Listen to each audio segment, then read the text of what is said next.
আমাদের আজকের যে সেটা হলো পলিনোমিয়াল এন্ড পলিনোমিয়াল এবং তাদের মূল। তারপর হলো সিনথেটিক ডিভিশন বা সিনথেটিক ভাগ, এর আরেক নাম হলো অনার্স সিন, এটা সিনথেটিক ডিভিশনে বলা হয় বেশি। আর ডেসকার্টস রুল অফ সাইন বা বাংলায় বলা হয় ডেকার্টের চিহ্ন রীতি। এই তিনটা টপিক আজকে আমরা আলোচনা করব। আর relation between roots and coefficient, মূল এবং সহগের সম্পর্ক, এটা নিয়ে আলাদা একটা ক্লাস হবে। তারপর সিমেট্রিক ফাংশন অফ রুটস, মূলের প্রতিসম ফাংশন, এই দুটা নিয়ে আলাদা টপিকস এর ক্লাস হবে। তো আমাদের আজকের মূল টপিক হলো বহুপদী এবং তাদের মূল, সিনথেটিক ভাগ এবং ডেকার্টের চিহ্ন রীতি।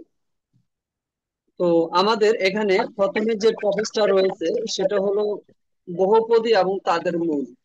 এটা মূলত এইচএসসি অর্থাৎ হায়ার সেকেন্ডারি সার্টিফিকেট কলেজ পর্যায়ের সাথে অনেক মিল আছে। আর সিনথেটিক ডিভিশনটা একটু অনার্স পর্যায়ের সাথে মিল, আর ডেকার্টের চিহ্ন রীতিটা অনার্স এর সাথে মিল, ঠিক আছে। তো আমরা যখন বহুপদী এবং তাদের মূলগুলো শিখবো, আমরা দেখবো কতগুলো কিন্তু এইচএসসি যে বেসিক সেটাও দরকার হয়। সবাই সাউন্ড অফ রাখেন। আর ডেকার্টের চিহ্ন রীতি আরেকটা হলো সিনথেটিক ডিভিশন, সিনথেটিক ভাগ যেটা, সেটা কিন্তু নতুন এবং এটা কিন্তু অনেকেই ক্লিয়ার না। তো আমি আশা করি আপনারা পুরো ক্লাসটি করবেন, তাহলে পুরোপুরি ক্লিয়ার হয়ে যাবেন। তো প্রথমে আমরা দেখবো যে বহুপদী এবং তাদের মূল কি। তো বহুপদী কি, দেখেন আমি প্রথমে আপনাদেরকে আহ, বহুপদী জিনিসটা কি। আমরা মনে করি অনেকগুলো পদ থাকলে সেটা বহুপদী, কিন্তু এটা কিন্তু ভুল কথা। দেখেন, যে রাশি একটি বা একাধিক চলরাশি এবং ধ্রুবকের গুণফল ও যোগফল দিয়ে গঠিত হয় এবং চলরাশিগুলোর ঘাত অঋণাত্মক পূর্ণ সংখ্যা হয়, তাকে বহুপদী বলা হয়। এখন বহুপদী মানে অনেকগুলো পদ থাকবে তা কিন্তু না, ঠিক আছে। আমি আবারও বলতেছি, বহুপদী মানে অনেকগুলো পদ থাকবে তা কিন্তু না। আমি আপনাদেরকে অনলাইন হোয়াইট বোর্ডে দেখাই, আপনারা একটু রেসপন্স করবেন। আমি জিজ্ঞেস করলে তখন রেসপন্স করবেন। দেখেন, আহ, এই যে x, F x equal to X, এটা কি বহু, x square plus x plus one, এই যে একটা ফাংশন, এটা কি বহুপদী কিনা বলে? বহুপদী স্যার। আমার সাথে একটু রেসপন্স করবেন এখন। জি হ্যাঁ স্যার, স্যার, এটা বহুপদী। বহুপদী। আচ্ছা, বহুপদী। এটা বহুপদী, এটা কি বহুপদী কিনা? জি স্যার, বহুপদী। এটাও বহুপদী স্যার। আচ্ছা, জিরো, এটা কি বহুপদী? জি স্যার। না না, স্যার। না স্যার। মাইনাস টু, হ্যাঁ না স্যার, স্যার। বহুপদী। -2, জি স্যার। আচ্ছা ওয়ান, যদি একটা ফাংশন ওয়ান হয় সেটাও কি পলিনোমিয়াল বা বহুপদী হবে হ্যাঁ, কিনা? বহুপদী স্যার, এটাও বহুপদী। স্যার এটা তাহলে এক্স জিরো হবে পাওয়ার না নাকি? জিরো দিলেই হবে। জিরো কি পলিনোমিয়াল হবে না? জি না, স্যার, না জিরো স্যার। জিরো হবে স্যার। আমি আপনাদেরকে বলি, অল দা ইন্টিজার্স আর অল পলিনোমিয়াল, যতগুলো পূর্ণ সংখ্যা আছে সবগুলাই কিন্তু অটোমেটিক পলিনোমিয়াল, বহুপদী। সেটা জিরো হোক, পজিটিভ হোক, নেগেটিভ হোক। কারণ কি, এর সাথে কিন্তু জিরোর সাথে এক্স এর পাওয়ার জিরো আছে, এক্স এর পাওয়ার কিন্তু ওয়ান, জিরো, জিরো হলেও ওয়ান হয়ে যায়। আপনারা মনে রাখবেন, মনে বহুপদী টার্মের ক্ষেত্রে সবসময় পাওয়ার কিন্তু স্বাভাবিক সংখ্যা বা ন্যাচারাল নাম্বার হয়। দেখেন, এক্স স্কোয়ার, এক্স এর পাওয়ার ওয়ান, আর ওয়ান মানে তো হলো ধ্রুবক, হ্যাঁ ওটা থাকবে, কিন্তু এক্স এর পাওয়ার এটা হবে। যেমন আমি যদি এখন আপনাদেরকে বলি যে রুট ওভার এক্স, এটা কি বহুপদী কিনা? না জি না স্যার। স্যার, এটা বহুপদী হবে না। এটা বহুপদী এটা না, কারণ এক্স এর মান হলো হাফ।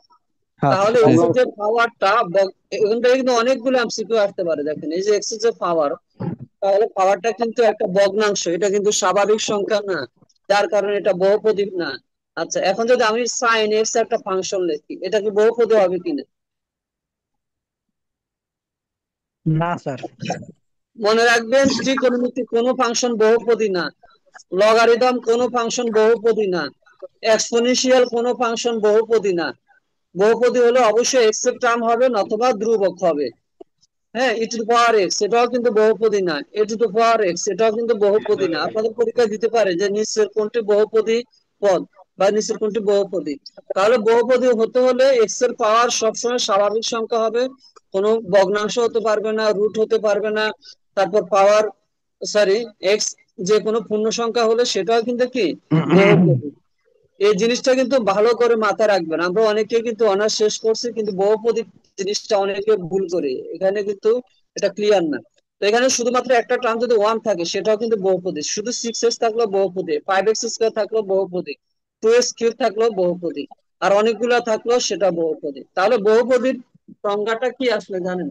সেটা হলো চলক রাশির ঘাত অঋণাত্মক পূর্ণ সংখ্যা, অর্থাৎ স্বাভাবিক সংখ্যা হতে হবে। হ্যাঁ, সেটা জিরো হতে পারে, এক্স এর পাওয়ার জিরো, ওয়ান, তখন ওয়ান হয়ে যাবে। স্যার একটা তাহলে সবাই কোশ্চেন এখন, ছিল। হ্যাঁ বলেন।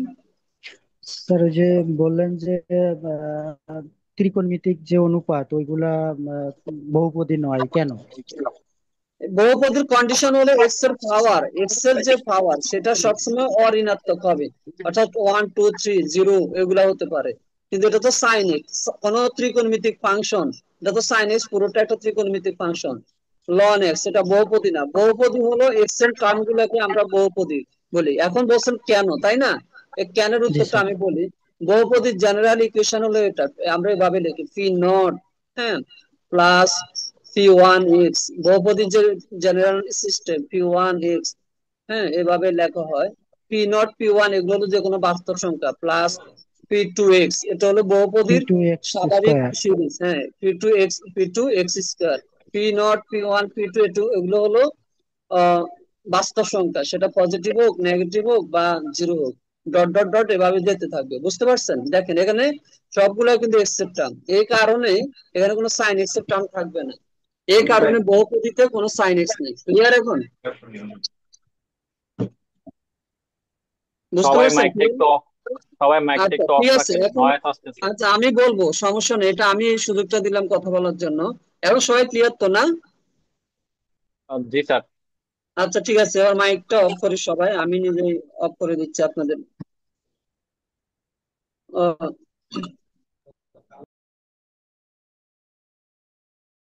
এবার যে আপনারা ক্লিয়ার কিনা। আচ্ছা এখন দেখেন, আমরা দেখবো যে বহুপদী টার্মের যে ঘাত, বহুপদীর ডিগ্রি, বহুপদীর যে কি ডিগ্রি কাকে বলা হয়। তো খেয়াল করি আমরা এখানে এই যে two X cube five X square six X one, এখানে হাইয়েস্ট পাওয়ার কত? থ্রি। তাহলে হাইয়েস্ট পাওয়ার যেটা থাকবে সেটাকে বলা হয় কি, সর্বোচ্চ ঘাতকে বলা হয় ডিগ্রি। তাহলে এই সমীকরণের ডিগ্রি হলো থ্রি। ঠিক আছে, টু না, মানে সর্বোচ্চ যেটা থাকবে। এরপর বহুপদীর মূল দেখেন, a x square plus b x plus c equal to zero, এটা একটা দ্বিঘাত সমীকরণ। এর মূলগুলো যদি আলফা বিটা হয় তাহলে মূল দ্বয়ের যোগফল হলো মাইনাস বি বাই এ, অর্থাৎ এক্স এর সহগ ডিভাইডেড বাই এক্স স্কোয়ার সহগ।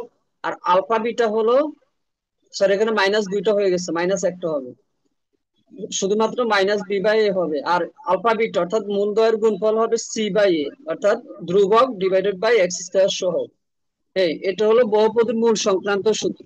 মনে রাখবেন আমরা এখানে কিন্তু কিউবে যাব না। কেন কিউবে যাব না? বহুপদীর মূল এবং সহগের সম্পর্ক আলাদা একটা টপিকস আছে।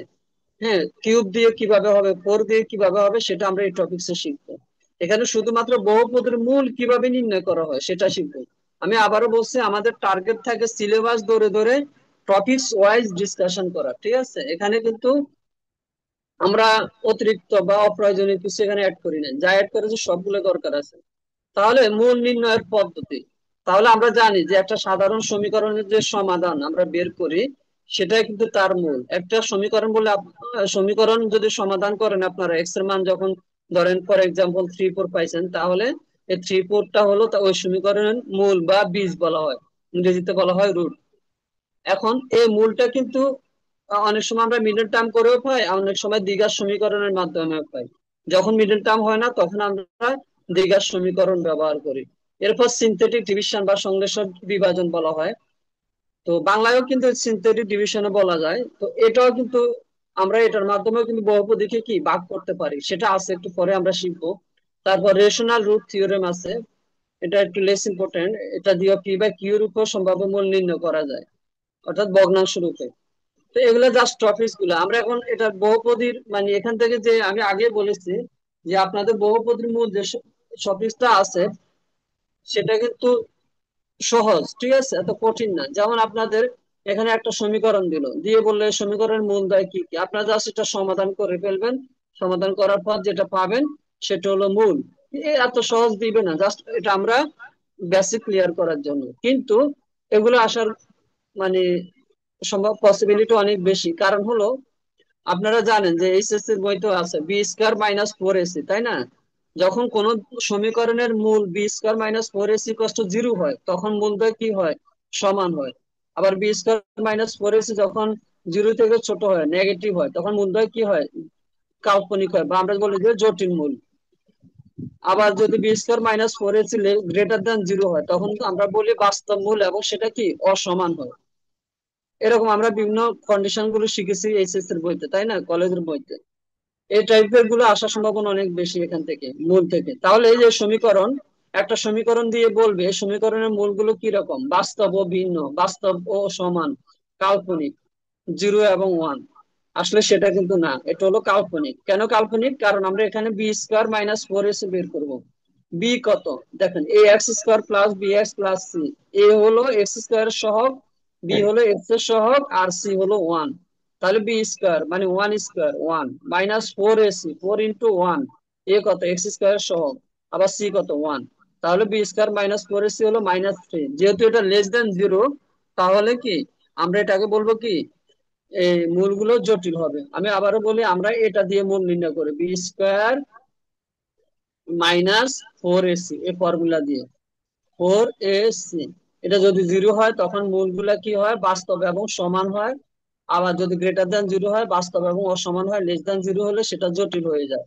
এটা হলো কোন ধরনের সমীকরণের মূল, a x square plus b x plus c equal to zero. যদি কোনো এই টাইপের সমীকরণ থাকে, ওই সমীকরণের সমাধান না করেও আমরা মূলের প্রকৃতি সম্পর্কে কি বলতে পারি, যে মূলের নেচারটা কি হবে। মূল কত সেটা বলতে পারবো না, কিন্তু আমরা সেটা বলতে পারবো যে মূলগুলা বাস্তব হবে বা জটিল হবে, বা মূলগুলো সমান হবে বা অসমান হবে। সেটাই B square minus four AC দিয়ে আমরা বের করতে পারি। তো এরপর আমরা যদি দেখি number three, X square plus three X plus two equal to zero, মূল দ্বয়ের গুণফল কত? তো আমরা জানি যে কোন একটা সমীকরণের মূল দ্বয়ের গুণফলের সূত্র হলো সি বাই এ, মানে তাহলে টু বাই ওয়ান। মানে সি হলো ধ্রুবক আর এ হলো এক্স স্কোয়ারের সহগ, তাহলে সি বাই এ মানে হলো two by one, that means two. আবার দেখেন আর একটু কঠিন হলে ভাবে আসতে পারে যে, কঠিন না, ওটা সহজ আছে। আলফা এবং বিটা যদি এটার মূল হয়, তবে আলফা এবং বিটা অর্থাৎ মূলদ্বয়ের যোগফল কত? তাহলে একটু আগে আমরা শিখেছি মাইনাস বি বাই এ, তাহলে minus minus seven by one, তার মানে কি প্লাস সেভেন হবে। হ্যাঁ, এই যে সমাধানটা এখানে দেওয়া আছে। এরপর দেখেন নিচের কোনটি একটি দ্বিঘাত বহুপদী? তাহলে আমরা বলবো যে, অনেকে মনে করবে এটা দ্বিঘাত বহুপদী না, এখানে দুটা পদ আছে, কিন্তু তাই বলে এটা দ্বিঘাত বহুপদী না। দ্বিঘাত বলবো যে সমীকরণের সর্বোচ্চ পাওয়ার টু, সেটা হলো দ্বিঘাত বহুপদী। দুইটা পদ থাকলে সেটা কিন্তু দ্বিঘাত না। আমরা দেখবো যে সমীকরণ যে ফাংশনের মধ্যে সর্বোচ্চ পাওয়ার টু থাকবে সেটা হলো দ্বিঘাত।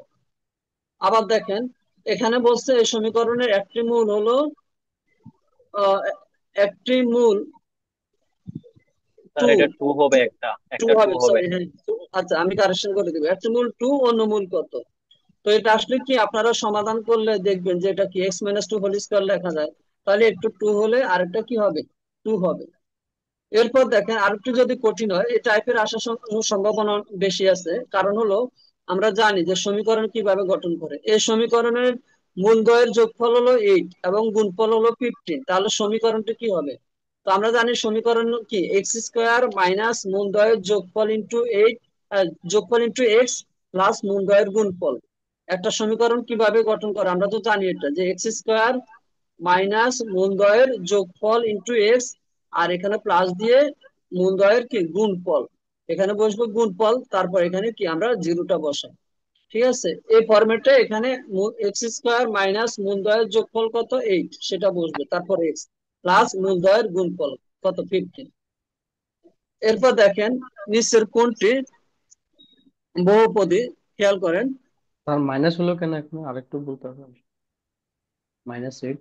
এই সমীকরণ এটা formula x formula square, formula x square, এটা এসএস এর বইতে পাবেন, এক্স স্কোয়ার মাইনাস মূলদয়ের যোগফল ইন্টু এক্স প্লাস মূলদয়ের গুণফল, এক্স ঠিক স্কোয়ার আছে। মাইনাস মূলদয়ের যোগফল ইন্টু এক্স প্লাস মূলদয়ের গুণফল ইকুয়াল টু 0। এটা হলো formula.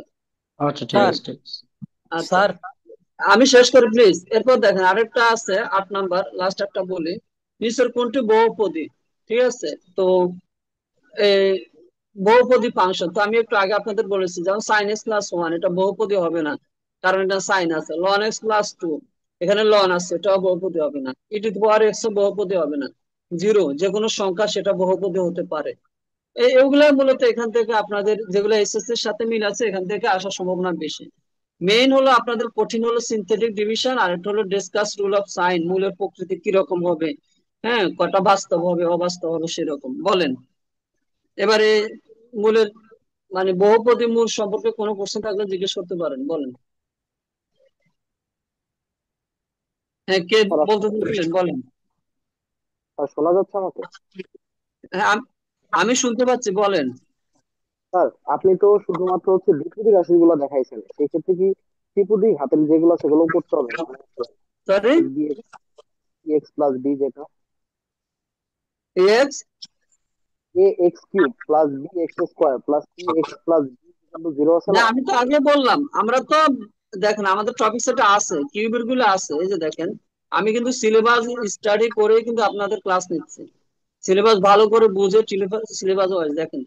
Relation between roots and কোএফিসিয়েন্টস, মূল এবং সহগের সম্পর্ক, সেটা 3টা হলে কি রকম হবে, 4টা হলে কি রকম হবে, এটা কিন্তু আমাদের আরেকটা ক্লাস, এটা এই ক্লাসের না। এখানে হলো এটা পলিনোমিয়ালস এবং দেয়ার রুটস, মূল মানে বহুপদী এবং তাদের মূল। এটা কিন্তু মূল আর সহগের সম্পর্ক না, কিন্তু মূল সহগের সম্পর্ক হলো আপনাদের ওই যে কিউব ফোর এরকম, মানে আরো বড় যেগুলো আছে সেগুলা, বুঝতে পারছেন? জি স্যার, বুঝতে পারছি। হ্যাঁ, এটা আমাদের আলাদা ক্লাস হবে, আমি কিন্তু সিলেবাস ধরেই কিন্তু পড়াচ্ছি, আপনাদের কোনো একটা টপিকও কিন্তু বাদ যাবে না। হ্যাঁ, কল্লোল ভাই বলেন। স্যার একটি দ্বিঘাত সমীকরণের একটা মূল যদি 1 + i মনে করেন দেয়া আছে, তাহলে অপর মূলটি নির্ণয় করো, ভাবে কি কি স্যার আসতে পারে স্যার? দ্বিঘাত সমীকরণে যেহেতু এটা জটিল সংখ্যা না, এখানে আসার সম্ভাবনা কম। একটা একটা দ্বিঘাত সমীকরণে একটা মূল যদি 1 + i হয়, আর একটা মূল একদম সহজ, এটা দিবেও না, 1 - i। কারণ কি, আপনারা জানেন যে এই অনুবন্ধী। জটিল অনুবন্ধী স্যার। মূলগুলা অনুবন্ধী হয়। জি স্যার। হ্যাঁ, এটা এত সহজ দিবে না, এই যে আমি জানি তো, এই জন্য আমি এটা জিজ্ঞেস দিই না এখানে। আপনাদের এখানে মেইন, আমি আবারও বলি, আপনাদের প্রত্যেকটা টপিক ধরে দেন, যদি যেমন আজকের টপিক যেটা আছে এখান থেকেও যদি আমি 3টা টপিক থেকে 3টা এমসিকিউ ধরি, তাও তো 3টা হয়। এভাবে আপনারা সবগুলো হিসাব করেন, দেখবেন যে 100টার বেশি এমসিকিউ হচ্ছে। তো আপনাদের এরকম বেশি এমসিকিউ তো প্রত্যেক টপিক থেকে থাকবে না, আপনাদের হয় সর্বোচ্চ প্রত্যেকটা টপিক থেকে একটা এমসিকিউ থাকবে। এরপর দেখেন সিনথেটিক ডিভিশন, এটা হলো আপনাদের জন্য বেশি গুরুত্বপূর্ণ, এটা অনেকেই জানে না। এখানে অনেকে কমেন্ট করছে স্যার সিনথেটিক ডিভিশনটা কি, এটা আসলে বুঝতেছি না। হ্যাঁ, এটা তো আসলে আমি ক্লাস নিই নাই। তো দেখেন আমরা সিনথেটিক ভাগটা এখন শিখবো। ক্লাস টাইমে কেউ কল দিবেন না, এই যে এখন আরেকজনে কল দিচ্ছে। সিনথেটিক ভাগ হলো একটি সহজ ও দ্রুত পদ্ধতি, যা বহুপদীকে একটি রৈখিক রাশি যেমন x - c দ্বারা ভাগ করতে ব্যবহৃত হয়। এটি দীর্ঘ ভাগ এর চেয়ে কম সময় করা যায়। আমি একদম সামারিটা আপনাদের বলে দিই। সিনথেটিক ভাগের সবচেয়ে বড় সুবিধা হলো আপনি যে কোনো লিনিয়ার ইকুয়েশন মানে রৈখিক, এটা কিন্তু x² - c হলে কিন্তু আপনি ভাগ করতে পারবেন না। যে কোনো রৈখিক সমীকরণ, সেটা দিয়ে আপনি যে কোনো বহুপদীকে ভাগ করতে হবে, ভাগ করলে দেখবেন সহজে আপনি একটা ভাগফল পাবেন, একটা ভাগশেষ পাবেন। সেটা কিন্তু বিভাজক, যেটা মানে যেটা দিয়ে ভাগ করবেন, হ্যাঁ, সেটা অবশ্যই x - c রূপে থাকতে হবে, বা x+c রূপে থাকা যায়, মানে লিনিয়ার বা রৈখিক হইতে হবে। আর এটার মধ্যে আপনারা কি করবেন, এই x - c দ্বারা যদি কোনো বহুপদীকে ভাগ করেন, তখন একটা ভাগফল পাবেন, আর একটা হলো একটা অবশিষ্ট বা ভাগশেষ পাবেন। এটাই হলো সিনথেটিক ভাগের সুবিধা, অর্থাৎ সাধারণ ভাগের তুলনায় কম কাজ করতে হয়, বহুপদীর চলক x লিখতে হয় না, আপনাদের x এখানে দরকার হবে না। যদি কোনো ঘাতের পদ অনুপস্থিত থাকে, মানে কোন একটা মানে টার্ম না থাকে, ধরেন x³ + x² নাই, তাহলে সেখানে 0 বসিয়ে কাজ করতে হবে।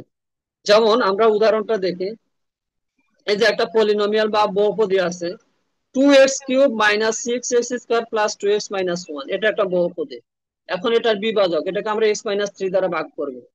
হ্যাঁ, এখন আপনাদের কাজ হবে এখানে x cube x square x ধ্রুবক, অর্থাৎ এই x cube x square x এর সহগ গুলো বসাবেন আর ধ্রুবকটা বসাবেন। তাহলে 2 - 6 2 - 1 এটা বসাবেন। বসানোর পর বিভাজকের যে মূল যেটা দ্বারা ভাগ করবেন, যেমন এখানে কত x-3, তাহলে x-3 দ্বারা ভাগ করলে কি হয়, x-3 = 0, ধরে x এর মান কত হয় 3, 3 দ্বারা আপনারা এটাকে ভাগ করবেন। কিভাবে ভাগ করবেন, নর্মাল ভাগ না, একটা সিস্টেম আছে। যেমন দেখেন আমি এখানে লিখে দিচ্ছি, সহগ গুলো লিখুন, লিখেছে বিভাজকের মূল বের করুন। যেমন x-3 = 0 ধরলে x এর মান হলো 3, তাহলে বিভাজক মানে যেটা দ্বারা ভাগ করবেন তার মূল হলো 3। প্রথম সংখ্যাটি নিচে নামান। এই যে দেখেন, আমরা আবার দেখি, সহগ গুলো হলো 2 6 - 2 আর লাস্ট ধ্রুবকটা হলো -1, এটা তো কারো ঝামেলা নেই। এখন প্রথম কাজ হবে কি, আপনাদের যে সহগটা প্রথমটা আছে সেটাকে নিচে নামাইতে হবে, নামাই ফেললাম। এখন এটা দ্বারা ওই যে বিভাজক যেটা আছে 3, এটাকে গুণ করেন, কত হয় 3 × 6, সেটা পরেরটা এখানে বসবে। এখন আবার এই দুটা যোগ করেন, 6 আর -6 যোগ করলে কত হয় 0, এই 0 দ্বারা এই 3 কে গুণ করেন, তাহলে কত হয় 0। আবার এই 2 আর 0 যোগ করেন, কত হয় 2, এই 2 দ্বারা এই 3 কে গুণ করেন, কত হয় 3 × 6। এখন 6 আর -6 আর -1 এ যোগ করেন, কত হয় 5 হয়। এই লাইনটা যদি বুঝতে পারেন, আমি আই রিপিট প্লিজ, সবাই একটু খেয়াল করেন। প্রথমে x³ x² x এটা সহগ আর ধ্রুবকটা লিখে ফেলবেন। লেখার পর আপনারা নিচে কি লিখবেন, একদম দুইটা ঘর খালি রেখে নিচে কি লিখবেন, প্রথম টার্মটা যেটা আছে সেটা লিখে ফেলবেন। তারপর কি করবেন, এটা দ্বারা এই নিচে যেটা আছে, যেটা রেজাল্ট পাইছেন, এটা দ্বারা আপনারা এই যে বিভাজকের এটা গুণ করবেন, কত হয় 6, সেটা পরেরটা নিচে বসাবেন। এরপরে এই দুটো আবার যোগ করবেন, তাহলে কত হয় 0। আবার এই 0 দ্বারা এই 3 কে গুণ করবেন, কত হয় 0, সেটা এখানে বসাবেন। আবার এই দুটা যোগ করলে কত হয় 2, আবার এই 2 দ্বারা এই 3 কে গুণ করবেন, কত হয় 6, সেটা এখানে বসাবেন। বসানোর পর 6 আর -1 এ যোগ করলে কত হয় 5। এখন আমরা যেটা রেজাল্ট পাইছি 2025, তাহলে x² এর সহগ হবে 2x², আর 0x+2, এটা হলো আমাদের রেজাল্ট। আর এই যে 5টা, এটা হলো ভাগশেষ, অবশিষ্টাংশ, বা আমরা এটাকে বলি যে ভাগশেষ। এটার ভাগশেষ হলো এটা। আমরা আমি আপনাদেরকে সময় দিব। এখন এটাকে আমরা কিভাবে লিখবো খেয়াল করেন। তাহলে আমাদের মেইন ফাংশন ছিল এটা, এটাকে আমরা কি দ্বারা ভাগ করেছি, x-3 দ্বারা ভাগ করেছি। তাহলে রেজাল্ট কি পাইছি 2x² + 2, তাহলে 2x² + 2 লিখে ফেলবো। এরপর আমাদের ভাগশেষ কি 5, তাহলে 5 কে আমরা আবার ওই x-3 দ্বারা ভাগ করতে হবে, অর্থাৎ আমাদের ভাগ করার পর আমরা যে টার্মটা পাবো এটা হলো আমাদের রেজাল্ট, আর এটা হলো আমাদের ভাগশেষ। আমি আরেকটা দেখে তাহলে আবার ক্লিয়ার হবেন, তারপর আপনাদের কোশ্চেন করার অপশন দিব।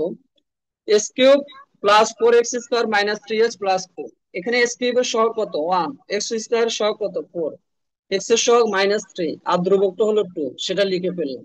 আর এটার বিভাজক হলো x+2, অর্থাৎ x+2 = 0 হলে x এর মান হয় -2। তাহলে এখন -2 দ্বারা কাজ করব, 1 4 -3 2 কে। তাহলে দেখেন 1 4 -3 2 লিখে ফেলবো। লিখার পর খেয়াল করেন, প্রথম যেটা আছে 1, সেটাকে যা আছে তাই লিখে ফেলবো। এখন 1 দ্বারা এই -2 কে গুণ করেন, কত হয় -2, সেটা এখানে বসান। তাহলে 4 আর -2 যোগ করলে কি হয় 2, তাহলে 2 দ্বারা আবার এই -2 কে গুণ করেন, -4, সেটা এখানে বসবে। তাহলে -3 -4 যোগ করলে -7, এবার এই -7 দ্বারা এই -2 কে গুণ করেন, কত 14 হয়, 14 হয়, 14 আর 2 যোগ করেন, কত হয় 16 হয়। হওয়ার পর এখন ওই যে আমাদের ভাগফলটা হবে এরকম, সেটা হলো x² + 2x - 7, এটা হলো ভাগফল। আর এই যে 16 হলো আমাদের ভাগশেষ, হ্যাঁ, অবশিষ্টাংশ। অর্থাৎ আমরা ভাগ করলে আমরা এরকম পাবো, x² + 2x - 7 আর +16 যেটা আছে সেটাকে আমাদের ওই যে x-x+2 যেটা আছে ডিভাইজর বা ভাজক যেটা বলি, সেটা দ্বারা ভাগ করতে হবে। ঠিক আছে। এখন এই সিনথেটিক ভাগটা আমরা ব্যবহার করি ফাইন্ডিং রুটস অফ পলিনোমিয়াল, বহুপদীর মূল নির্ণয়, তারপর ফ্যাক্টরাইজেশনের ক্ষেত্রে ব্যবহার করা হয়, তারপর সিনথেটিক ডিভিশনেও কিন্তু এটা ব্যবহার করা হয়। হর্নার্স মেথড বা সিনথেটিক ডিভিশন বলা হয়। আচ্ছা যাই হোক, এখন বলেন আপনাদের এই সিনথেটিক বাগ নিয়ে কোনো কোশ্চেন আছে কিনা বা কোনো প্রবলেম আছে কিনা, সিনথেটিক ডিভিশন ক্লিয়ার কিনা? জি স্যার, স্যার ক্লিয়ার, জি সুন্দর স্যার হয়েছে স্যার, ক্লিয়ার। ভালো বুঝছি স্যার। স্যার আমাদের শিখছিলেন এভাবে? উপরের এক্সাম্পল না স্যার, গুলোতে এভাবে শিখিনি কখনো। স্যার হ্যাঁ স্যার স্যার এইভাবে শিখিনি কখনো স্যার। হ্যালো বলেন, সহজ না? জি স্যার, জি স্যার, সহজ লাগছে। স্যার অনেক সহজ স্যার, অনেক সহজ অনেক ভাই সহজ বলেন, স্যার, অনেক ভালো, অনেক সুন্দর হয়েছে স্যার। স্যার বলেন। স্যার উপরের এক্সাম্পলে স্যার ওই যে আমি বিভাজক এক্স মাইনাস থ্রি আর এক্স প্লাস টু এটা কিভাবে বুঝবো? বিভাজক দিয়ে এক্স মাইনাস থ্রি এক্স ওরা প্লাস বলে দিবে, বলে যে ওইটা এটাকে এটা দ্বারা বাক্সের ভাগ করেন। উপপাদ্যের সাহায্যে। আপনি এগুলো কি যেমন দেওয়া বলেন থাকবে? 9 কে 3 দ্বারা ভাগ করেন, তো 9 কে ভাগ করেন বললে তো আপনি পারবেন না, পারবেন? একটা তো বিভাজক দিয়ে দিবে। ও স্যার আচ্ছা বিভাজক স্যার ঠিক আছে স্যার, ওকে। স্যার যদি দিয়ে না দেয় বাক্সের উপপাদ্যের মাধ্যমে বের করা যাবে না? কিসের মাধ্যমে? যেহেতু বাক্সের উপপাদ্যের মাধ্যমে। না, সেটা তো আপনি ইয়া সিনথেটিক ডিভিশন বের কারণ করবেন এইটা আপনি তো। এইটাও যেহেতু স্যার ওইটার একটা না মানে না, একটা আপনি কিভাবে করবেন? আপনি 9 কে আপনি কিভাবে ভাগ করবেন বলেন? যদি আপনাকে বলে যে কিছু দ্বারা ভাগ করতে না বলে, আপনি 9 কে ভাগ করতে পারবেন 9 কে? না না স্যার, আমি ওই যে উৎপাদক বাক্সের উপপাদ্যের উৎপাদক আছে না, সেখানের এই মাধ্যমে মানে একটা উৎপাদক কোন অংশ বের জিনিসটা? করে। এই যে আমি আপনাদের ফরম্যাট দেখাই, এই যে দেখেন, আমরা অবশ্যই স্যাম্পল কোশ্চেন করবো। এই যে দেখেন, এই যে এই বহুপদীকে আমরা x-1 দ্বারা সিনথেটিক ভাগ করলে অবশিষ্ট কত হবে? ঠিক আছে, তো এটা হলো আপনারা, আমি একটা মানে সিনথেটিক ডিভিশন দ্বারা করলে 0 পাবেন, তবে আমি একটা মানে আলাদা টেকনিক শিখিয়ে দিই, শর্ট টেকনিক আর কি। এই যে x-1 কত হয়? 0 হয় না? তাহলে x এর মান কত হয় বলেন? 1 হয় কিনা? 1। জি স্যার। ওয়ানটা এখানে বসাই দেন, কত হয়? 1 - 4 + 5 - 2, তার মানে হলো 0। তাহলে আনসার হয়ে গেল 0। মানে আপনারা সিনথেটিক ডিভিশন না করে মানে ভাগশেষটা বলে ফেলতে পারবেন। বুঝতে পারছেন? স্যার ওই তো একটু কথা হলো, আপনি ভাগশেষ উপপাদ্য করছেন। বলেন। সবগুলোই কি এরকম করা যাবে স্যার? না, সব তো সম্ভব না, যেখানে সম্ভব হবে সেখানে। আমি শুধুমাত্র আপনাদেরকে একটা পরে কথা বলেন, আপনারা এখন অফ রাখেন, আমি পুরোটা শেষ করে দিই সিনথেটিক ডিভিশন, পরে অপশন দিব। দেখেন, সিনথেটিক ভাগ পদ্ধতিতে সবাই মাইক নিজে অফ করেন, সবাই মাইক হ্যাঁ, অফ। আচ্ছা আমি অফ করে দিচ্ছি। আমি পরে আবার আপনাদেরকে সুযোগ দিব, ঠিক আছে? আচ্ছা, তাহলে খেয়াল করেন, আমরা যেটা শিখলাম সেটা হলো সিনথেটিক ডিভিশন এবং স্যাম্পল এমসিকিউ দেখবো। সিনথেটিক ভাগ পদ্ধতিতে নিচের কোনটি বিভাজকের সঠিক রূপ? তো আমি আগেই বলেছি যে x-c ফরম্যাটে থাকতে হবে। হ্যাঁ, বিভাজককে অবশ্যই x-c লিনিয়ার হতে হবে। এটা হলো যেমন এটা দ্বিঘাত সমীকরণ, এটা দ্বিঘাত হবে না। এটা এটাও কিন্তু হয়, কিন্তু আমাদের যেহেতু x-c টা আছে, এটা আমরা আগে ধরে নিব। x-c 0 ধরলে x এর মান হয় c। এটাও কিন্তু একদিকে হয়, ঠিক আছে, কিন্তু আমরা এখানে x-c টাই নিব, কারণ লিনিয়ার ইকুয়েশন যে কোনো রৈখিক সমীকরণ হবে। আবার দেখেন, নাম্বার 3 হলো এতকে x-2 দ্বারা সিনথেটিক ভাগ করলে ভাগফল কত হবে? এখন তো আর আপনি 2 বসা দিলে ভাগফল পাবেন না, তাই না? এখন আপনাদেরকে ওই সিনথেটিক ভাগ দ্বারা করতে হবে, করলে আপনারা এটা ভাগফল পাবেন। আর কিভাবে করবেন এটা কিন্তু আমি একটু আগে দেখাইছি, এখন আমরা আর দেখানোর দরকার মনে করি না আমি। আবার x+1, আপনারা x-2 = 0 ধরবেন, তাহলে x মান কত হবে? 2। তারপর সহগগুলো বসাবেন, 2 3 -5 6, 2 কে নিচে নামাবেন, এরপর ওই 2 দ্বারা গুণ করবেন, আগের সিস্টেম। নাম্বার 4 একই রকম, যে এটাকে সিনথেটিক ডিভিশন করলে কি হবে, এরকম কোশ্চেন অবশ্যই আসবে আপনাদের, এটা মাথায় রাখবেন। x+1 এর মান কত হয়? 0। তাহলে x+1 এর মান 0 ধরলে x এর মান কত হয়? -1। তাহলে -1 দ্বারা এখানে কাজ করবো, 1 3 3 1, এটা লিখে ফেলবো, লিখে আমরা সিনথেটিক ভাগটা করব। কিভাবে করবো আমি একটু আগে উদাহরণ দিয়েছি।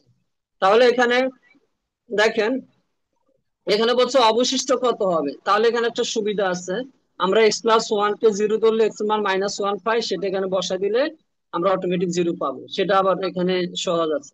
কিন্তু যদি ভাগফল বলে তাহলে অবশ্যই আপনাদেরকে সিনথেটিক ডিভিশন দিয়ে করতে হবে, না হলে আপনারা এই ধরেন x-2 দ্বারা যদি এটাকে ভাগ করেন, জেনারেলি ভাগ করা যায়, যেটা আমরা 9 10 শিখেছি, কিন্তু এটা অনেক কঠিন হয়।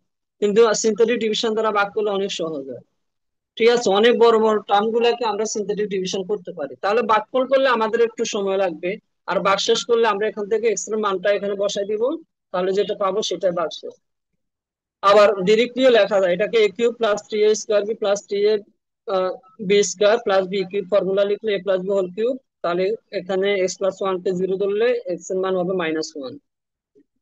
এখন দেখেন সিনথেটিক বাগের প্রথম ধাপে কি করা হয়। তা আমরা প্রথমে কি করি, সহগগুলো লিখে কি করি, প্রথমটি নিচে নামানো হয়, তাই না? এটা প্রথম কাজটা করি আমরা। এরপর দেখেন যদি সিনথেটিক বাগে শেষ গড়ের মান 0 হয় তাহলে এটা কি বুঝাবে, মানে শেষে যদি আমরা 0 পাই তাহলে কি বুঝাবে এটা বলেন। আচ্ছা আমি পরে টাইম দিব। বিভাজক একটি কি মূল, মানে বিভাজক নিজেই একটা মূল হবে। যদি সিনথেটিক বাগে আমরা শেষে গড়ে কি পাই, 0 পাই, তাহলে X minus C equal to যদি 0 হয় তাহলে এক্স ইকুয়াল টু সি, সেটা নিজেই একটা মূল হবে। এরপর 7 দেখেন সিনথেটিক বাগ কেবলমাত্র কোন ধরনের বিভাজকের জন্য প্রযোজ্য। আমি আগেই বলেছিলাম এক্স চলক বিশিষ্ট রৈখিক অর্থাৎ লিনিয়ার ইকুয়েশন। হ্যাঁ, বহুপদী, যে কোনো বহুপদী হবে না, দ্বিঘাত হবে না, ঘাত বর্জিত হলেও হবে না, সেটা অবশ্যই কি হতে হবে, এক চলক বিশিষ্ট রৈখিক সমীকরণ হবে। এখন ঘাত বর্জিত মানে হলো যদি কোনো পাওয়ারই না থাকে, কোনো চলকই না থাকে, তখনও তো আবার হবে না, সেটা অবশ্যই এক চলক বিশিষ্ট, মানে একটি চলক থাকতে হবে সেখানে। আবার দেখেন সিনথেটিক বাগের মাধ্যমে মূল নির্ণয় করতে হলে নিচের কোনটি করতে হয়। তাহলে আমরা কি করি, এফ সি ইকুয়াল টু 0 পরীক্ষা করি। কিভাবে, ধরেন এক্স প্লাস 1 দেওয়া আছে, তাহলে আমরা এক্স প্লাস 1 কে কি লিখি, 0 লিখি, 0 লিখে এখানে এক্স এর মান -1 বের করে নিই। তাহলে আমরা এফ সি ইকুয়াল টু 0 পরীক্ষা করি। তো এখানে বেশিরভাগ ইম্পর্টেন্ট হলো এটা যে সিনথেটিক বাগ কোন ধরনের বিভাজকের জন্য প্রযোজ্য, প্রথম ধাপে কি করা হয়। আর এরপর হলো বিভিন্ন ফাংশন দেওয়া থাকবে, যেমন আমি কয় নাম্বারটা বললাম এখানে, 3 নাম্বারটা। হ্যাঁ, এটাকে সিনথেটিক ভাগ করলে কত হবে, এগুলো অনেক ইম্পর্টেন্ট আসার পরীক্ষা আসার জন্য, এই জাতীয় গুলো আসবে। হ্যাঁ, আমি এমনও দেখি আপনাদের ফেসবুকে বা বিভিন্ন জনে শেয়ার করে 30-40টা এমসিকিউ, অনেক খুশি সবাই, অথচ মানে যেগুলো আসবে ওই টাইপের এমসিকিউ একটা দুইটার বেশি নাই।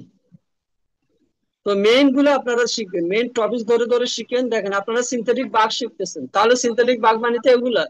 এবার আপনাকে আরো বড় টার্ম দেখ, সমস্যা কি, আপনি তো সিস্টেম জানেন, এটা তো অবশ্যই লিনিয়ার হবে। এখন কেউ জিজ্ঞেস করতে পারেন স্যার এটা যদি এক্স স্কয়ার -2 দ্বারা ভাগ করতে বলে, না সেটা বলবে না, সেটা বললে সেটা সিনথেটিক ভাগ না, সেটা অন্য কিছু, সেটা কিন্তু সিনথেটিক ডিভিশন দিয়ে করা যাবে না, কারণ আমরা প্রথমেই শিখেছি যে এটা লিনিয়ার বা রৈখিক হইতে হবে। বলেন, এবার কারো কোনো কোশ্চেন থাকলে জিজ্ঞেস করতে পারেন জি সিনথেটিক ভাগ। স্যার। জি বলেন। স্যার। স্যার বলছিলাম যে যে S4 S5 S3 সিনথেটিক ভাগ প্রক্রিয়ায় মান বের করতে হয়, ওগুলা কি এর সাথে ইনক্লুডেড? না, X5 X4 আপনারা হচ্ছে সিনথেটিক না, তো ওটা তো আপনাদের যেটা শেয়ার করছেন সেটা হলো ডেকার্টস রুল অফ সাইন, ডেকার্টসের যে চিহ্ন রীতি আছে সেটা। আর না, দিলেও অনার্সে সমস্যা কি, স্যার। সরি। হ্যাঁ মানে S4 ওই S5 নির্ণয় করো, এরকম সমীকরণ দিয়ে সিনথেটিক পদ্ধতিতে। ওগুলো রিটেনে আসে ভাইয়া, অনেক বড় বড় একটা না অঙ্ক না, ওগুলো। আপনারা কেন এখানে যাচ্ছেন, ওগুলো তো রিটেনে না, এগুলো তো করলে তো একটা 10 মিনিট লাগবে। আমি আপনাদেরকে বলি, আমার কথাগুলো রেকর্ড থাকবে, আমি কনফিডেন্স দিয়ে বলতেছি, ঠিক আছে? সেটা হলো আপনারা ইনশাল্লাহ আমাদের লেকচার থেকে মিনিমাম 90 এই ফরম্যাটে কমন পাবেন, আমি বলে দিলাম। আমি 100-100 বলবো না, কারণ আমি তো আর কোশ্চেন করবো না, বা আমি তো আর আল্লাহ না যে, বা সৃষ্টিকর্তা না যে আমি জানি সবকিছু। কিন্তু আমার এক্সপিরিয়েন্স থেকে বলি বা আমার বেসিক নলেজ থেকে বলি, যেহেতু আমি রিসার্চ করি সেই হিসেবে বলি আপনাদের, আমি যে ফরম্যাট গুলো বলি সেগুলো ফলো করেন। আর আপনারা মাঝে মধ্যে আমি কিছু কোশ্চেন জিজ্ঞেস করেন যেগুলো রিটেনের জন্য, এখানে আসার সম্ভাবনা খুবই কম। এখন যদি ওরা মনে করে যে আমরা দিলাম সব হলো একটা দুইটা, সেটা রেয়ার কেস, একটা দুইটা থাকতে পারে, সেটা দিবে না। ওদের মাথায় থাকবে যেটা হলো 100 মার্কসের এমসিকিউ, 100টা আনসার করবে, একটার জন্য 1 মিনিট, সরি 2 ঘন্টা পরীক্ষা। আপনারা হিসেব করেন 200টা এমসিকিউ দিবেন 120 মিনিটে, তাহলে 36 একটা এমসিকিউ এর জন্য আপনারা কত মিনিট পাচ্ছেন, আপনারা হিসেব করেন। 36 সেকেন্ড স্যার। 36 সেকেন্ড করে, তাহলে তাহলে আপনাকে 10 মিনিটের এমসিকিউ দিবে কেন? হ্যাঁ, এমন দিবে যে কিছু এমসিকিউ দিবে আপনি 2 সেকেন্ডে পারবেন, কিছু এমসিকিউ দিবে 2 মিনিট লাগবে। সব মিলে যেন এভারেজে আপনি 2 ঘন্টার মধ্যে মানে সবগুলো অ্যান্সার করতে পারেন, ওই ফরম্যাট থাকবে। আবার অনেকে যেমন দেখেন এটা কিন্তু অনেক একটু কঠিন সিনথেটিক ডিভিশনটা, আবার ওই যে মূল যেটা অনেক সহজ এসএসসি পড়াটা, ঠিক আছে? আবার দেখেন এখন যেটা শিখবো ডেকার্টসের চিহ্ন রীতি, এটা কিন্তু অনেকটি ক্লিয়ার না এবং অনেক বইতেও ভুল আছে। ওরা কোথায় ভুল করে সেটা আমি দেখাই আপনাদেরকে। দেখেন, ডেকার্টের সিনিয়রিটি বা সাউন্ড অফ রাখেন, ডিসকাস রুল অফ সাইন। আমাদের আজকে টপিক হলো তিনটা, দুটো অলরেডি শেষ।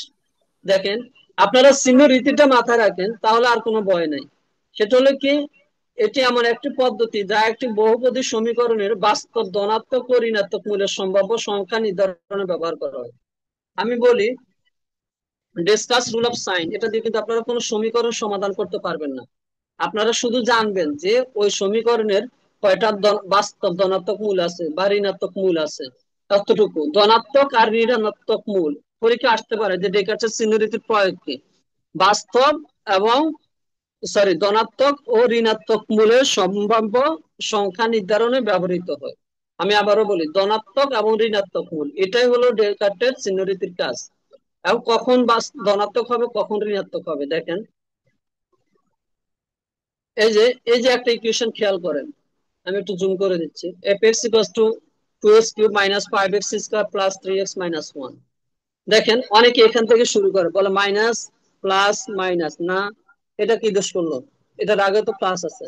তাহলে দেখেন, আমি একদম এখানে সুন্দর করে লিখে দিচ্ছি, +2 সেটা হয়ে গেল -5, তারপর হলো কি -5 হয়ে গেল +3 হয়ে গেল -1, অর্থাৎ +2 পরে -5 এর পরে +3 থেকে -1। তাহলে এখানে কয়বার চিহ্ন চেঞ্জ হয়েছে দেখেন, প্লাস থেকে মাইনাস এই যে একবার, আবার মাইনাস থেকে প্লাস দুইবার, আবার প্লাস থেকে মাইনাস, তাহলে কয়বার হলো, 3বার। হ্যাঁ, এই অ্যাপেক্স এ যতবার চিহ্ন চেঞ্জ হবে সেটা ততটা ধনাত্মক বাস্তব মূল থাকবে। তাহলে দেখেন, আপনি এখানে এফএক্স করলেন এটাকে, তাহলে এখানে দেখেন এই অ্যাপেক্স এ এটা দেওয়া থাকবে যেখানে কতগুলো ধনাত্মক বাস্তব মূল আছে। তাহলে আপনি দেখবেন যে কয়বার চেঞ্জ হয়েছে, প্লাস থেকে মাইনাস, 2 থেকে -5 এই যে একবার, আবার -5 এর পরে +3 আরেকবার, দুইবার, +3 পর -1 তিনবার। তাহলে এখানে 3টি পরিবর্তন আছে, ফলে ধনাত্মক বাস্তব মূলের সংখ্যা হবে 3টি। এখন ঋণাত্মকটা কিভাবে বুঝবেন? ঋণাত্মকটা সহজ, আপনি f(x) এর জায়গায় f(-x) বসান, এখানে -x, তাহলে -x whole cube -x whole square plus 3 into -x বসাবেন। তাহলে বসানোর পর কি পাচ্ছেন দেখেন, এই যে -x হোল কিউব মানে -x cube, -x whole square মানে +x স্কয়ার থাকবে, আর মাইনাস আর প্লাসে মাইনাস, আর এখানে মাইনাস তো আগে একটা ছিল। তাহলে এখানে দেখছেন, তাহলে f(-x) করার পর আমরা কি পাচ্ছি দেখেন, -2x cube -5x square -3x -1। তাহলে প্রথমটা মাইনাস, পরেরটা মাইনাস, পরেরটা মাইনাস, পরেরটা মাইনাস, একবারও চেঞ্জ হয় নাই। তার মানে এখানে চিহ্ন পরিবর্তন নেই, সবই ঋণাত্মক, অর্থাৎ কোনো ঋণাত্মক বাস্তব মূল নেই। মানে f(x) দিয়ে দেখবেন যে ধনাত্মক বাস্তব মূল আছে কিনা, f(-x) দিয়ে দেখবেন কিনা ঋণাত্মক বাস্তব মূল আছে কিনা। তো দেখেন, এখানে দেখবেন x কিউব, x এর হাইয়েস্ট পাওয়ার হলো 3, তাহলে অলরেডি আমরা 3টা এখানে পেয়ে গেছি, এই জন্য ঋণাত্মক কোনো বাস্তব মূল নাই। যা আছে এটা 3টা সমাধান হবে, তিনটাই কিন্তু ধনাত্মক হবে। ধরেন অ্যান্সার হলো 1 2 3 বা 4 5 6 বা 2 1 7, মানে এরকম ধনাত্মক হবে, কোনো ঋণাত্মক মূল থাকবে না।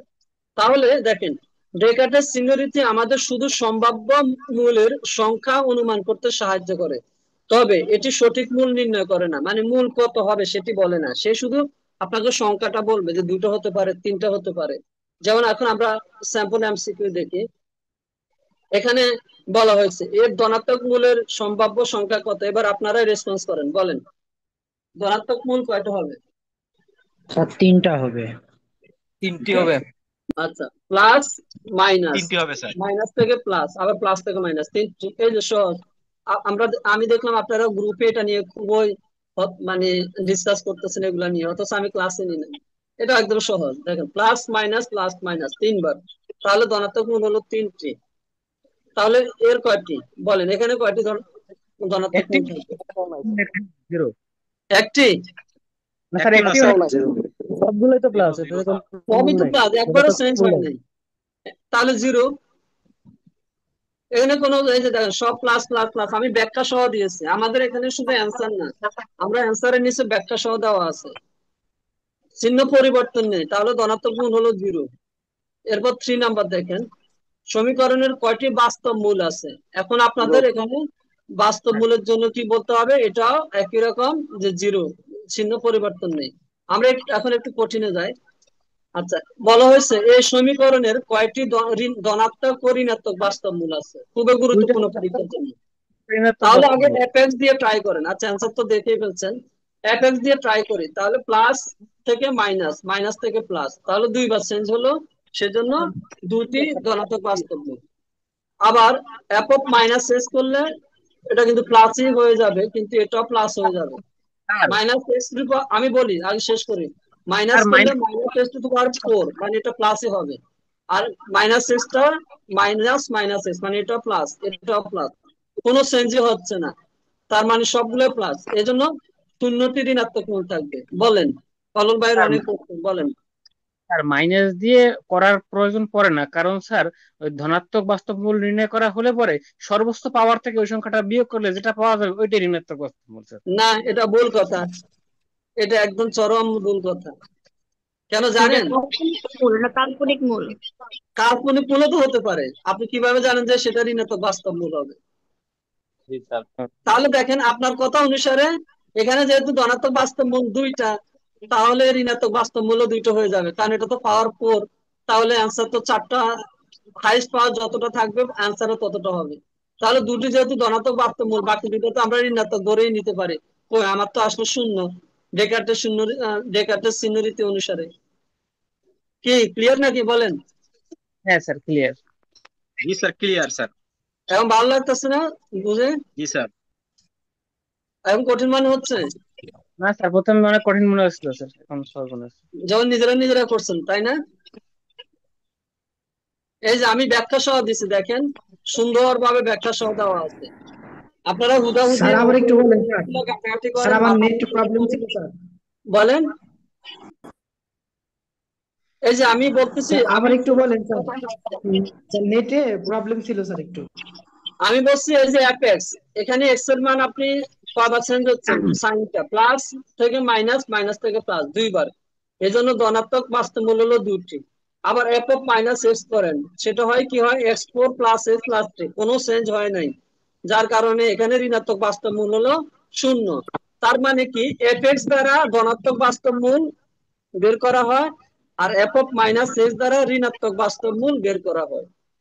ঠিক আছে, এখানে কাজ হলো বাস্তব মূল বের করা, অবাস্তবের কাজ নাই কোনো। আবার দেখেন, এই যে এখানে পরীক্ষা এভাবে আসতে পারে যে এফ এক্স এর চিহ্ন পরিবর্তনের সংখ্যা কি নির্দেশ করে, তাহলে কি নির্দেশ করে, ধনাত্মক মূলের সংখ্যা, তাই না? এটা দিয়ে আমরা ধনাত্মক মূল কয়টা সেটা। আবার একইভাবে আসতে পারে এফ অফ মাইনাস এল কি নির্দেশ করে, সেটা কি, ঋণাত্মক মূলের সংখ্যা। এখানে কোনো কাল্পনিক মূল নিয়ে কোনো কথা নেই। এই যে দেখেন, সেটা বলা আছে এফ অফ মাইনাস এক্স এর চিহ্ন পরিবর্তনের সংখ্যা কি নির্দেশ করে, সেটা হলো ঋণাত্মক মূলের সংখ্যা। আমি আবারও বলি, আমাদের এমসিকিউ গুলো এমন ভাবে সাজানো, পরীক্ষা কমন আসতে বাধ্য, বাধ্য এবং বাধ্য। আমি, আমাদের কথাগুলো রেকর্ড থাকবে, কথা মাথায় রাখেন। আপনি দেখেন, এখানে তিনটা টপিক মিলে প্রায় 20টার উপরে এমসিকিউ আছে, অ্যাবাউট 20 এমসিকিউ আছে। তাহলে দেখেন, এই তিনটা টপিক থেকে আসবে তিনটা হাইস্ট। তাহলে আপনারা এর বাইরে বসে বসে কোথায় কি, মানে নেট থেকে নিয়ে আরো কতগুলো নিয়ে, হ্যাঁ, কোথায় রিটেনের ম্যাথ নিয়ে, এগুলা নিয়ে ঘাটাঘাটি করে মাথা নষ্ট করেন, অথচ মেইন ম্যাথ কিন্তু এগুলা। বলেন, এগুলো আসার মতো না? বলেন টপিক অনুসারে। জি স্যার। তাহলে আপনাদের জি একটা স্যার। সিনথেটিক আপনি ডিভিশন স্যার থেকে যেগুলো পড়ান স্যার আমি সেগুলোই করি স্যার। যেখানে কতগুলো বাস্তব মূল ধনাত্মক মানে একসাথে করেও দিতে পারে, যেমন এই ফরম্যাটে 4 নাম্বার একসাথে ধনাত্মক ঋণাত্মক দুটাই দিতে পারে, আবার একটাও দিতে পারে, এই টাইপেরই থাকবে। রিফাত ভাই, আর আপনার মাইকটা অফ করেন। হ্যাঁ, এই দুইটা পার্ট সহজ, মানে একটু কঠিন কঠিন, এখন তো আপনাদের সহজ মনে হচ্ছে, তাই না? আর কতটা তো সহজ, এটা তো হলো এসএসসি পড়া, সেটা হলো বি স্কয়ার মাইনাস 4ac দ্বারা আপনারা দেখবেন যে মূলের প্রকৃতি কি, যে সেটা কি বাস্তব মূল না, না অবাস্তব, না জটিল মূল হয়। আর এখন বলতে পারেন স্যার, যে যদি সমীকরণটি যদি এরকম হয়, যে আপনি তো এটা নিয়ে কথা বললেন না, সেটা হলো x cube plus 4x square, হ্যাঁ, 4x² প্লাস 3x, হ্যাঁ, প্লাস 5, এরকম ত্রিঘাত সমীকরণ বা চতুর্ঘাত সমীকরণ হলো মূল এবং সহগের সম্পর্ক কি, তো সেটা আমি আগেই বলেছি। এটা কিন্তু আমাদের আজকের টপিক না, আজকের টপিক হলো আমাদের, দেখেন, পলিনোমিয়াল এন্ড দেয়ার রুটস, বহুপদী এবং তাদের মূল। এরপর হলো সিনথেটিক ডিভিশন বা সিনথেটিক ভাগ, আর একটা হলো ডেকার্টের চিহ্ন রীতি। আমরা সিলেবাস ধরে ধরে টপিক ওয়াইজ শিখতেছি, আর এটা শিখবেন পরের টপিকসে, রিলেশন বিটুইন রুটস এন্ড কোএফিসিয়েন্টস, মূল এবং সহগের সম্পর্ক। দ্বিঘাত সমীকরণ হলে কি রকম হবে, ত্রিঘাত হলে কি রকম হবে, চতুর্ঘাত হলে কি রকম হবে, তারপর মূলের প্রতিসম স্যার ফাংশন কি হবে। এটার উপরে আমি শেষ করি, স্যার এটার উপরে যে লেকচারটা আছে সেটার নোট আজকে রাত্রে আমি আপনাদেরকে দিয়ে দিব। আর আপনাদের প্রতি পরামর্শ থাকবে 1 থেকে 5 পর্যন্ত যে টপিক গুলো আছে এগুলার ক্লাস হয়েছে, এগুলার উপরে আপনারা এখন ডিসকাস করবেন। 6 নিয়ে কোনো ডিসকাশন এখন যাবেন না, আমি যেটা ক্লাস নিব অতটুকু পর্যন্ত আপনারা ডিসকাস করবেন। বলেন। জি স্যার, আমি এটাই বলতে চাইছিলাম স্যার। কারণ স্যার একটার মধ্যে একটা ঢুকে গেলে স্যার গোলমাল লাগে স্যার। হ্যাঁ, আমি যে টপিকসে যাই নাই, আপনারা অ্যাডভান্স ওই টপিকস নিয়ে আলোচনা করবার পরে বললো তো বুঝি নাই স্যার কখন করাইছে, হ্যাঁ এরকম মনে হলো। এখন আপনারাই বলেন আপনাদের ক্লাস কেমন লাগতেছে, অনেস্টলি বলবেন। ভাই আপনার ভাই অনেক আপনাদের সবাইকে স্যার এতবার বলছে মাইক আর ভিডিও অফ রাখতে, আপনারা তারপরও ভিডিও না, অন এখন তো রাখেন, ক্লাস নাহলে শেষ, মাইক অন রাখেন। ভিডিও অফ না রাখেন, স্যার এখন ঠিক মাইক আছে অন রাখেন। স্যার, ভিডিও অন করে রাখেন, মাইক অন করে অন বাবা, করে রাখেন এখানে আমি ক্লাসের ওই সময়। দিনে বসছি, এখানে কোনো পাত্র পাত্রী দেখার কেউ নাই, আমি নিজেও চেহারা দেখি না, তো এখানে সবাই অফ রাখেন, ভিডিও দেখাতে এখানে কোনো লাভ নাই, ঠিক আছে। আরে মিজান ভাই, ইনফিনিক্স হট ভাই, আপনারা আচ্ছা মাইক ঠিক অফ আছে, করেন, শুনেন এখন আপনারা বলেন, সরি ক্লাস নিয়ে ভিডিও কথা অফ বলেন। করেন। আচ্ছা, এটা আমি দেখতেছি, সমস্যা নাই, আপনারা ভাইয়া এটা নিয়ে এখন আর কথা বলেন না। আমি বলছি আপনাদের কেমন লাগছে বলেন, মানে টপিকস গুলো এখন ভাই আমরা স্যার ভালো ক্লিয়ার লাগছে স্যার, স্যার খুব ভালো লাগছে স্যার। কঠিন মনে হয়েছে? নাম্বার এমসিকিউটাকে আরেকবার স্যার বুঝিয়ে দেওয়া আজকের যাবে? ক্লাস জি কি স্যার। শেষ? একজন লিখছেন স্যার আপনার ক্লাস এবং নোট অসাধারণ, জাস্ট যথেষ্ট। তাই আমি হ্যাঁ স্যার, অনেক বলবো যে উনি আজকে কিন্তু অনেক কথাটা অনেক ভালো ক্লিয়ারলি নোট বলবেন। তার নোটটাও জি আজকে যা স্যার, যা অনেক ভালো করলা দিয়েছেন, স্যার। পরে ক্লাস অনেক ভালো যথেষ্ট আমি স্যার। কিন্তু অপ্রয়োজনীয় 40টা এমসিকিউ দিই না, আমি দিব আপনাকে 10টা। যদি ওই টাইপের না আসে আপনারা আমার থেকে আমাকে বলবেন যে স্যার আসে নাই কেন, আমাকে ধরবেন, ঠিক আছে। হ্যাঁ, আমি 100-100 বলতেছি না, ইনশাল্লাহ মানে আসবে স্যার, আপনাদের পাস ইনশাল্লাহ করার আসবে জন্য স্যার। যতগুলো দরকার ইনশাল্লাহ আপনারা আমাদের নোট থেকে কমন পাবেন। হ্যাঁ, এখন যদি আরো এক্সট্রা করতে চান সেটা পার্সোনালি করতে পারেন, কিন্তু আমার সাজেশন থাকবে সিলেবাসের যে টপিকস গুলো আছে, দেখেন অনেকগুলো টপিক সিলেবাসে, এই টপিকস গুলো টাচ করে যাবেন আগে সবগুলা। যেমন এটা আমাদের অ্যালজেব্রার আর একটা টপিকস আছে 6 নাম্বারটা, এটা আমরা আরেকদিন নিবো। এরপর জিওমেট্রির অনেকগুলো টপিকস, এরপর আমাদের লিনিয়ার অ্যালজেব্রা আছে, তারপর differential calculus, integral calculus, real analysis. হ্যাঁ, এগুলো রিয়েল অ্যানালাইসিস একটু কঠিন আছে, ক্যালকুলাস কিন্তু মোটামুটি অনেক টপিকস, এরপর মেকানিক্স এর অনেক টপিকস আছে, কঠিনও আছে, তারপর অ্যাপ্লাইড ম্যাথমেটিক্স। তো আপনারা যেটা সহজ মনে হবে এটার উপরে 50-60টা এমসিকিউ করবেন আর বাকিগুলো টাচ করবেন না, পরে যে স্যার সময় পাই না, সেটা কিন্তু হবে না।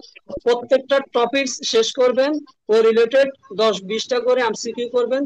এর পরবর্তীতে টাইম পাইলে তখন আরো বেশি করেন, সমস্যা নেই, কিন্তু টপিক যেন কোনোটা বাদ না যায় সেটা মাথায় রাখতে হবে। জি স্যার, স্যার একটা জিনিস জিজ্ঞাসা করার ছিল, সেটা হচ্ছে এই যে জিজ্ঞাসা